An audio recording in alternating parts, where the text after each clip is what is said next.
បាទថ្ងៃនេះដល់ម៉ោងសម្ភាសអ្នកហាត់ប្រាណទៀតហើយបាទជួបជាមួយនឹងនេះសម្បត្តិក្នុងការនោះអត់ទេចង់សួរខ្ញុំវិញមូលហេតុអីបានជាចង់ហាត់ប្រាណចង់បានរៀង swell បងបាទ swell ចុះថ្ងៃថតខ្លាំងស្គមអូស្គមក៏ឥឡូវចង់បានគីឡូប៉ុនបងអូយកទៅអីរៀនខ្ញុំអត់ស្អាតទេតួអីចេះរៀងអត់ស្អាតបើខ្ញុំចង់បាននឹងបែរអត់ចង់ឲ្យខ្ញុំវិញចុះឥឡូវចង់បានរៀងគីឡូដូចខ្ញុំចង់បានគីឡូប៉ុន្មានអឺ60អីហ្នឹង65អីហ្នឹងបងថ្ងៃគីឡូប៉ុន្មានគីឡូ40គីឡូ50គត់ហើយកម្ពស់ប៉ុន្មាន1ម៉ែត្រ60ជាង67ចឹងហ៎បង67ងាប់ហើយប្រហែល67ហើយគីឡូ40ស្មើកូនឆ្មាមួយហ្នឹងបងយកឥឡូវចង់បានប្រហែលគីឡូទៀត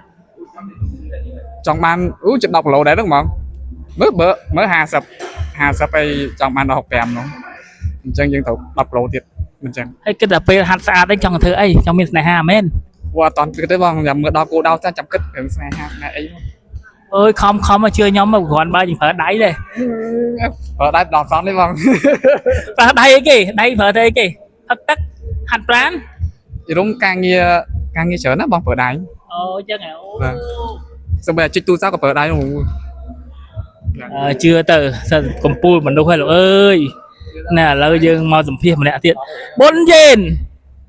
ហាត់អីបានសួស្ដីបងចង់រាល់ថ្ងៃហាត់មិនខំមកហ្នឹងហើយនេះហាត់ប្រាណបានអីគេបាទនេះលេងភុងហើយមើលធុងនេះមើលធុងហើយរាល់ថ្ងៃកម្ពស់ប៉ុន្មាន75គីឡូគីឡូ74គីឡូទៅត្រូវស្តង់ដារអត់ស្តង់ដែរស្តង់ដែរ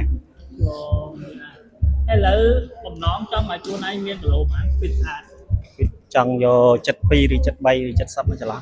70ទៅដល់72 73ហ្នឹងដាក់លេងតោះតែ2គីឡូទៀតណាខែហ្នឹងហ្មងខែហ្នឹងសូមនិយាយឲ្យអូ3ខែហាត់ដើម្បីអីគេខ្លះដើម្បីចង់បង្ហាញអីខ្លះហាត់ដើម្បីសុខភាពល្អយើងមានកម្លាំងមាំមួនអញ្ចឹងយើងទៅធ្វើការទៀងទាត់អូមិនហាត់9បានយូរទេអត់ទេអត់ដូចគីមទេហើយក៏អត់ដូចសង្ហៈដែរហើយវាទៀតហ្វុ